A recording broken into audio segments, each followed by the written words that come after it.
नमस्कार दोस्तों, मैं हूं गौरव और आप देख रहे हैं मार्केट रिपोर्ट। आइए बात करते हैं गोल्ड यूएसडी की। दोस्तों, अभी आपकी स्क्रीन के सामने गोल्ड यूएसडी का चार्ट है जिसमें मैंने 5 मिनट के टाइम फ्रेम को लगाया हुआ है और इसमें जिस तरीके की मूवमेंट लास्ट ट्रेडिंग सेशन में रही और पिछले पूरे हफ्ते हमने जिस तरीके का एक ट्रेडिंग सिनेरियो देखा है, उसे देखते हुए हम ये समझने की कोशिश करेंगे कि आने वाले टाइम में, आने वाले सेशन में वो कौन से प्राइस लेवल हैं जो इसमें सपोर्ट और रेजिस्टेंस का काम करेंगे और उन्हें देखते हुए हमारा आगे का क्या व्यू है। क्या हमें बाइंग करनी चाहिए, सेलिंग करनी चाहिए या थोड़ा सा वेट करना चाहिए किसी भी ट्रेड में एंटर करने से पहले।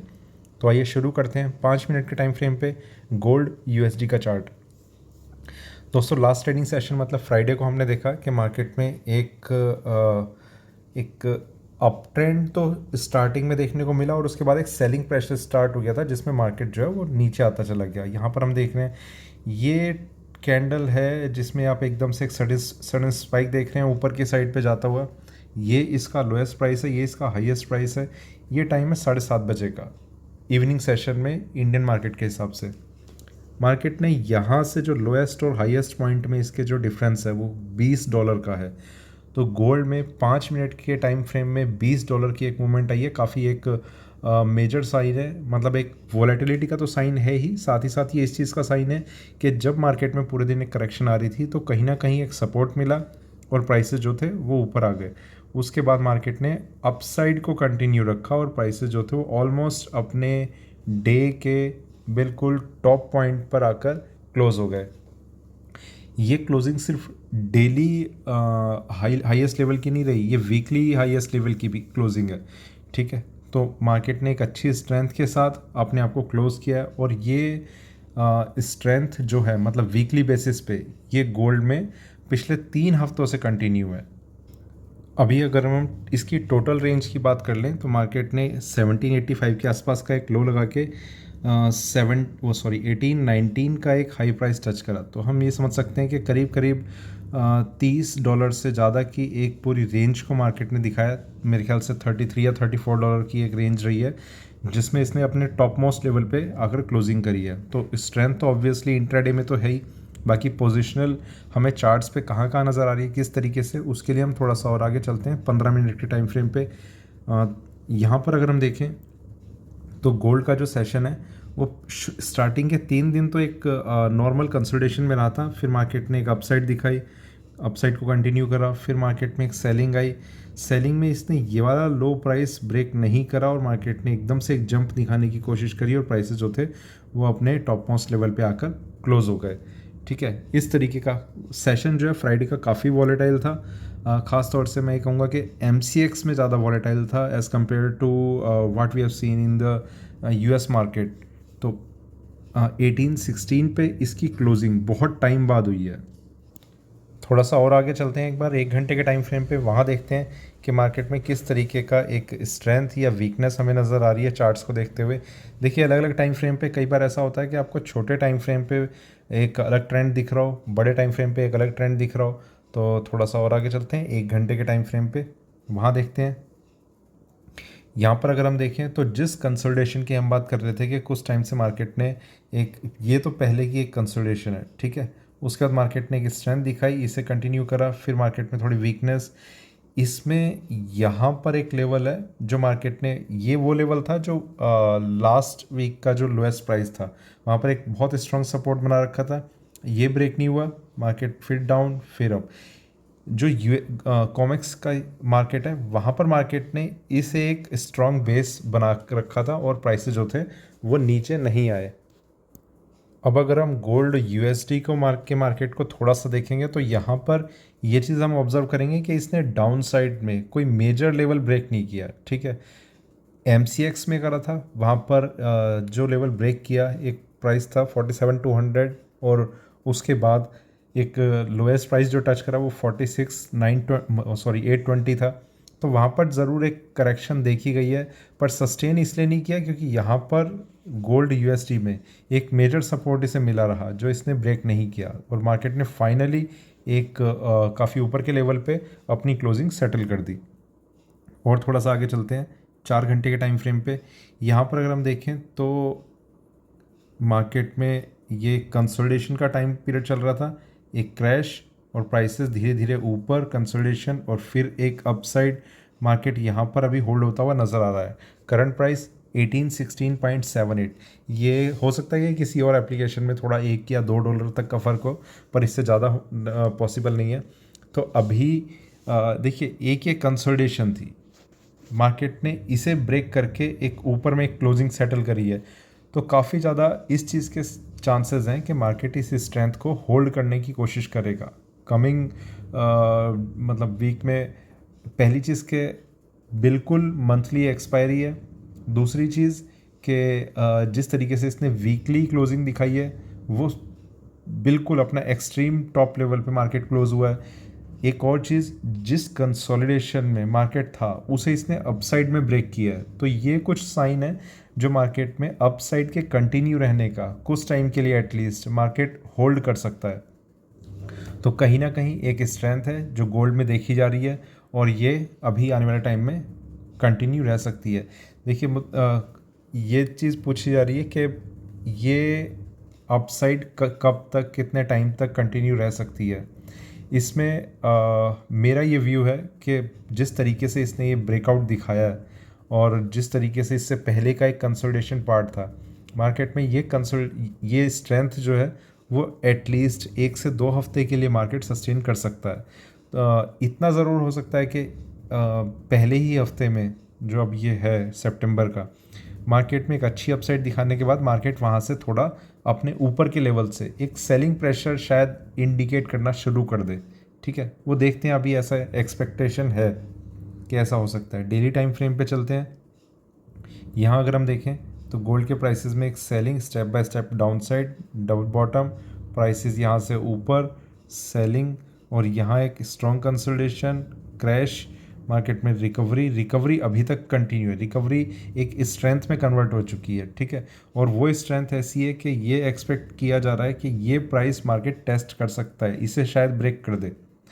ठीक है, उसके बाद ये देखना होगा कि मार्केट में नेक्स्ट जो रेजिस्टेंस लेवल है वो कहाँ पर है। तो उन सब चीज़ों को अभी थोड़ा सा हम कंसिडर कर रहे हैं। वापस चलते हैं 1 घंटे के टाइम फ्रेम पे। उन लेवल्स को अब हम डिस्कस करेंगे जो हमारे लिए अब आने वाले सेशन में इंपॉर्टेंट हो सकते हैं।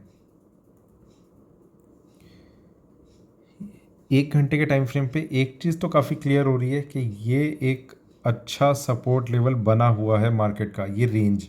ठीक है, एग्जैक्ट लेवल नहीं कह रहा मैं, ये रेंज। जिस स्ट्रेंथ को इसने फ्राइडे को दिखाया है, ये अगर कंटिन्यू रहती है या फिर ये अगर मार्केट नीचे आने लगता है बिल्कुल करंट प्राइस से, क्या ऐसा होता है कि मार्केट मंडे को जो ओपनिंग है वही एक फ्लैट या थोड़ी सी निगेटिव ओपनिंग हो गई और मार्केट वहीं से नीचे की तरफ आता रहा, तो हमें किन लेवल्स का ध्यान रखना चाहिए। देखिए, सबसे पहला एक लेवल रहेगा जो इंट्राडे में एक अगर वो प्राइस ब्रेक हो जाता है तो मार्केट में जब तक कोई मेजर मूवमेंट नहीं आएगी तो हो सकता है कि कंसोलिडेशन करके ही मार्केट मंडे को एंड कर दे। वो कौन सा प्राइस है? वो प्राइस है 1809। यहाँ पर मैं एक बार रिपीट कर देता हूँ किस तरीके से मैं बता रहा हूँ। ये देखिए 1809 है, मार्केट यहाँ दिखाता है और इसके नीचे अगर सस्टेन कर जाता है तो इस रेंज को, मतलब ऊपर में तो ये रेंज हो जाएगी, नीचे में शायद यहाँ तक हो जाए या यहाँ तक हो जाए, तो इस रेंज को मार्केट होल्ड कर सकता है पूरे दिन मंडे के लिए। फिर इसका ऊपर हाई ब्रेक करना वो काफ़ी ज़्यादा मुश्किल हो जाएगा और मार्केट इस तरीके से अपना दिन ख़त्म कर सकता है। ये तब है जब मार्केट में फ्लैट टू निगेटिव ओपनिंग होती है तो। ठीक है, पर चांसेस ये बहुत ज़्यादा बने रहेंगे कि 1809 ब्रेक नहीं हुआ और इसके ऊपर से ही मार्केट ने एक सपोर्ट लिया और जो ट्रेंड है वो अपसाइड का ही बना रहा। दूसरी चीज़, 1809 के बाद जो लेवल है वो बहुत ज़्यादा इम्पोर्टेंट है। वहाँ पर 1791 ये प्राइस यहाँ पर है। ठीक है, इसके ऊपर जब तक मार्केट है ये बार बार ये एक्सपेक्ट किया जाएगा कि मार्केट में एक टर्न आ सकता है, प्राइसेस ऊपर जा सकते हैं। देखिए, ये एक प्राइस हम थोड़ा टाइम पहले बात करते थे 1771, वो इसने ब्रेक नहीं किया था। अभी ये प्राइस है 1791। ये भी अगर ब्रेक नहीं होता, गोल्ड यूएसडी में आप कोई मेजर करेक्शन में डाउनसाइड अभी एकदम से एक्सपेक्ट ना करें। यहाँ से ये नीचे तो काफ़ी है, $16 और $9, करीब करीब $25 ये नीचे है, पर यहाँ पर इसका सपोर्ट लेवल बहुत स्ट्रॉन्ग है। एक चीज़ और कि जैसे जैसे अभी 1-2 दिन बाद ये प्राइस ये नहीं होगा, हो सकता है कि ये प्राइस 1800 पे हम डिस्कस कर रहे हो, तो वो देखा जाएगा कि प्राइस कहाँ पर आ चुके हैं, किस तरीके से मार्केट अब आगे का एक ट्रेंड दिखा सकता है। पर जब तक 1791 के ऊपर है, लॉन्ग पोजीशन को थोड़ा प्रेफरेंस दें, और जिस दिन ये ब्रेक हो जाएगा लॉन्ग पोजीशन को बिल्कुल भूलकर मार्केट में एक सेलिंग की पोजीशन लाने की आप कोशिश करें। ठीक है, एक चीज़ और मैं बताता हूँ कि कई ट्रेडर्स ऐसे हैं जो इसी प्राइस को, ये प्राइस सिर्फ मंडे के लिए है 1791, और जैसे जैसे टाइम बीतेगा इस प्राइस में थोड़ा इंक्रीमेंट पॉसिबल है वो। ठीक है, चार्ट्स इसी तरीके से काम करते हैं। इसके बाद जो प्राइस लेवल है वो है 1770, ये मतलब $21 और नीचे है। ये प्राइस अब इतना मेजर हो चुका है कि ये ब्रेक होते ही, टच होते ही मार्केट में एकदम से क्रैश भी आ सकता है। तो 1770 इसका थर्ड और लास्ट सपोर्ट लेवल है, मतलब जब तक इसके ऊपर है। इसके बाद अब यहाँ पर एक चीज़ मैं क्लियर करता हूँ, 1791 ब्रेक होता है, मार्केट को $21 डाउनसाइड की एक स्पेस मिल जाएगी कि आपने शॉर्ट सेलिंग की, $21 नीचे तक मार्केट जा सकता है। इसके ऊपर भी कहीं भी सपोर्ट ले सकता है, हो सकता है $5 ऊपर ही ले लिया और $16 की का ही एक करेक्शन दिखाया, ये चीज़ पॉसिबल है। पर यहाँ एक सपोर्ट लेवल इसे मिलेगा, ये भी ब्रेक हो जाता है मार्केट में क्रैश है। ठीक है, अब बात करते हैं ऊपर की। ऊपर अगर मार्केट जाता है, इसमें पहला एक लेवल है 1826 या 30 है, पर बहुत इंपॉर्टेंट नहीं है वो लेवल। ठीक है, 30 मान लेते हैं, अभी मुझे कुछ ध्यान से नहीं आ रहा। 1830 ये ब्रेक होता है, मार्केट में जो नेक्स्ट मेजर रेजिस्टेंस लेवल है वो कहाँ पर है, वो है 1873, या इसे 75 भी समझ सकते हैं, पर 73 है जो एग्जैक्ट लेवल है। 7 मतलब इसके ऊपर मार्केट की क्लोजिंग इंपॉर्टेंट रहेगी, हर लेवल पे क्लोजिंग इंपॉर्टेंट नहीं रहती, इसके ऊपर मार्केट की क्लोजिंग इंपॉर्टेंट रहेगी। तो जब तक देखिए अभी भी स्ट्रेंथ है, और ये अगर भी ये प्राइस अगर ब्रेक हो जाता है 1873 इसके ऊपर क्लोज हो जाता है, तो मार्केट में और स्ट्रेंथ आ जाएगी, प्राइसेस जो है फिर शायद 2000 के लेवल को भी दिखाने लगें। पर जब तक ऐसा नहीं हो रहा, मार्केट में एक करेक्शन के चांसेस बन सकते हैं थोड़ी सी अपसाइड दिखाने के बाद। वो मार्केट में कहाँ बनेंगे, थोड़ा ऊपर मार्केट जाएगा, कंसोलिडेट होगा, करेक्शन दिखाने के कुछ साइन देगा, तब हम उस चीज़ को डिस्कस करेंगे। अभी देखिए अब एक ओवरऑल व्यू आता है कि पूरा का पूरा आउटलुक कैसा है गोल्ड को लेकर। मार्केट में वीकली टाइम फ्रेम पे जो ट्रेंड है वो नीचे का है, अभी कुछ 4 घंटे के टाइम फ्रेम पे मार्केट का जो ट्रेंड है वो ऊपर का है, प्राइसेस जो है वो ऊपर जाने की अभी कोशिश कर रहे हैं।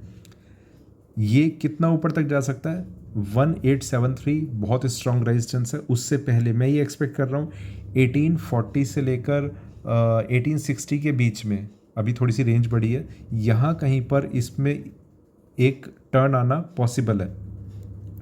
एक चीज़ और है जिसका एक डायरेक्ट इम्पैक्ट तो वैसे गोल्ड MCX पर पड़ेगा, पर कहीं ना कहीं फिर गोल्ड MCX का इम्पैक्ट गोल्ड USD पर भी पड़ने लगता है। USD INR में जब तक एक करेक्शन जो है वो कंटिन्यू रहेगी, उसका डायरेक्ट इम्पैक्ट गोल्ड MCX पर पड़ेगा। ठीक है, प्राइसेस ऊपर जाने में कहीं ना कहीं एक स्ट्रगल कर रहे होंगे, और अगर ये स्ट्रगल कंटिन्यू रहता है तो उसका असर गोल्ड USD पे भी पड़ेगा। कुछ लोगों को सुन के भी ये बड़ा ताजुब सा हो रहा होगा कि गोल्ड MCX को बेस माना जा रहा है, MCX का वेटेज बहुत ज़्यादा है गोल्ड और सिल्वर दोनों में ही। ठीक है, तो इंडियन मार्केट को लाइटली नहीं लेना चाहिए जब बात हम गोल्ड और सिल्वर की करते हैं। कोई और कमोडिटी होती जैसे कॉपर है, कॉपर में चाइना का एक होल्ड हम मानते हैं, तो गोल्ड सिल्वर में इंडिया के जो ट्रेडर्स हैं वो बहुत ज़्यादा हैं, उनका बहुत इम्पैक्ट पड़ता है मार्केट के ऊपर या नीचे ले जाने में। ठीक है दोस्तों, तो ये था मेरा गोल्ड USD पे अभी का वीडियो अच्छा लगे तो लाइक करें, शेयर करें, बने रहें मेरे साथ, देखते रहिए मार्केट रिपोर्ट। धन्यवाद।